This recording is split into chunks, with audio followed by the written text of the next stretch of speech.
The man woke up and found himself in the desert. He was completely shocked. Then he noticed a glimmer of light coming from a hill. As he walked over to check it out, he discovered a strange nest. The man wiped the dust off the surface and then carefully examined it. Inside he saw many eggs shaking. The eggs kept wobbling. Then something bizarre happened. The eggs hatched, revealing monsters with green bodies. One by one more monsters started to hatch. They began to squirm. Some of them tried to crawl out of the nest.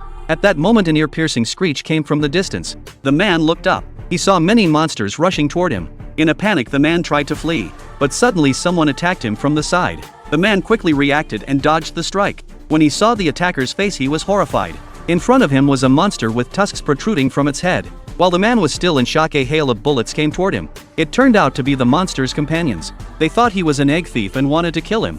One of the monsters quickly stopped its companions. The man had no choice but to hide behind a rock. After convincing the others, the monster slowly approached the man.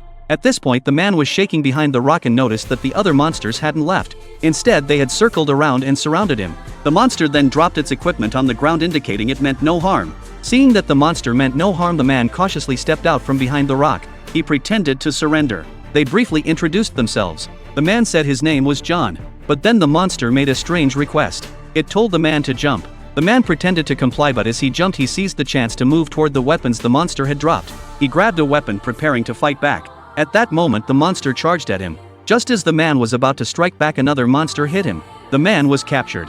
As the monster applied medicine to his wounds, its subordinate came to report that there were still some eggs that hadn't hatched. The eggs that couldn't hatch couldn't become warriors. Reluctantly the monster ordered that the remaining eggs be dealt with. The man, along with the freshly hatched eggs, was taken back to the monster's camp. It was then that the man realized there were many monsters living here. He was curious about where exactly he was. At that moment a group of female monsters came out to greet the team. On their mounts were the just hatched baby monsters. The monsters cut the ropes and the babies that fell to the ground began to run wild. The female monsters in the area began to fight over them.